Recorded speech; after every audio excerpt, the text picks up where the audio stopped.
98.3 WISS. Real news and great conversation in Oshkosh. Here's your Daily News Roundup. For 98.3 and 96.5 WISS News, I'm Lisa Hale. All 5 candidates competing for 2 seats on the Oshkosh Area School District Board of Education gathered to express their views on several topics during a League of Women Voters of Winnebago County panel discussion Tuesday night. Incumbent Barb Herzog. Why am I running? Basically, I'm running for students. I believe that all students need to be successful, no matter what their background. Challenger Paul Molitar. I believe in fostering an education environment that respects traditional values. It promotes academic excellence and encourages personal involvement in their schools. Mallory Schneider-Birschbach. But my biggest passion will always be advocacy, especially pertaining to public education, special education, and anything to support and uplift others in the community. Jeffrey Watts. I want to be transparent. I want to get more parents involved. I often wonder why Mallory and I are often the only parents that repetitively show up to board meetings. I want to engage the community. And Jacob Wolf. We need clear communication, accountability for every dollar spent, and a focus on the foundations.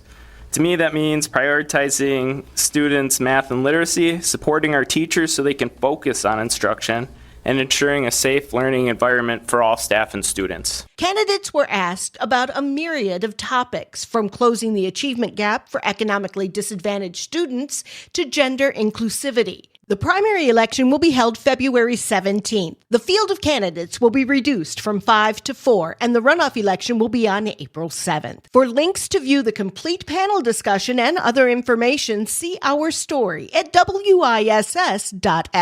$6.5 million in direct support for projects across Northeast Wisconsin are part of a bipartisan government funding bill passed by the Senate Appropriations Committee recently. A press release from U.S. Senator Tammy Baldwin said the funding package includes support for 4 projects in Northeast Wisconsin. $125,000 for Sconnie-Cullott Incorporated to preserve and expand community access to the endangered Oneida language.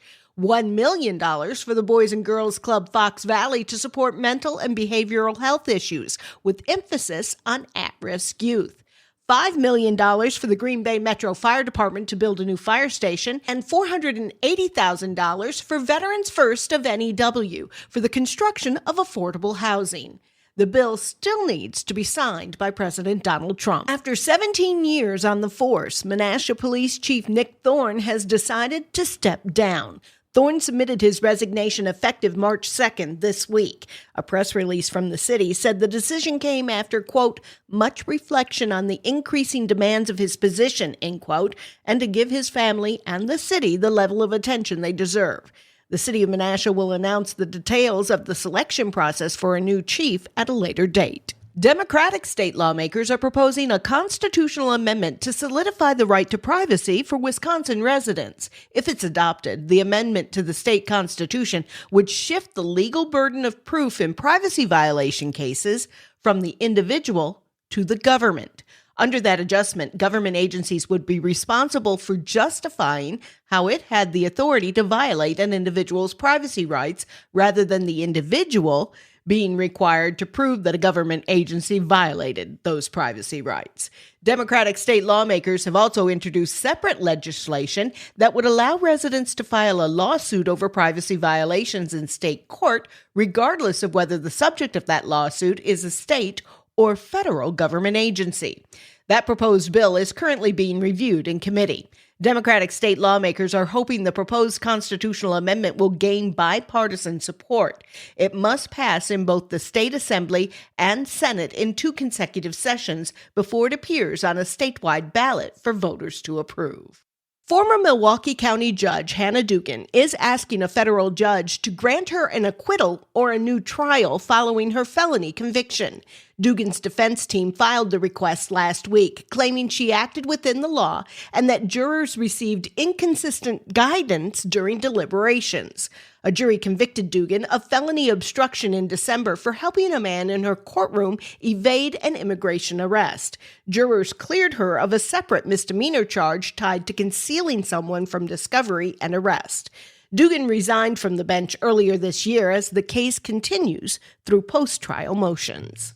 You have to admit it would make a different kind of Valentine's Day date, but on February 14th, the Lake Winnebago System sturgeon spearing season kicks off. It'll continue until March 1st or until the harvest caps are met. Last year's season lasted 16 days with only 943 sturgeon harvested, the largest of which was 180.5 pounds. Visit the DNR website for information about season regulations and updates. I'm Lisa Hale for 98.3 and 96.5 WISS News. For news anytime, visit WISS.FM. Can the Bucks make it 3 in a row? Hi, I'm Mike Clemens with Sports NBA. The Bucks are at home again tomorrow night. They'll host the last-place Indiana Pacers. The Bucks with a 141-137 overtime win over the Pelicans last night. Kevin Porter Jr. with 18 points, back after missing 6 games with a strained oblique. Yeah, I mean, I've been out. It's been a tricky year individually with my health, and I've been on and off the court, so I definitely just been fighting to get back and trying to stay available for my guys so we can continue to build. NFL, we're at Super Bowl 60 all week here in San Francisco, and I caught up with Jordan Love last night at a youth football game. I asked Love if he wants more ownership of the offense heading into his 4th year as the starting quarterback. More ownership of the offense? I feel like I have a pretty good grasp of the offense and what we do, and definitely have a lot of say in what we do, and I think me and Matt are on the same page with what we're trying to get done. I feel very comfortable with what we do as an offense, and I think we have a great system. That's the Packers' Jordan Love with Sports. I'm Mike Clemens. We have some light snow on the way today, maybe even a little freezing drizzle mixed in at some point. It's not going to be a lot, less than an inch, but enough to make things a little slick. Our high today, 30. Tonight, mostly cloudy, more light snow with a low of 26 tomorrow.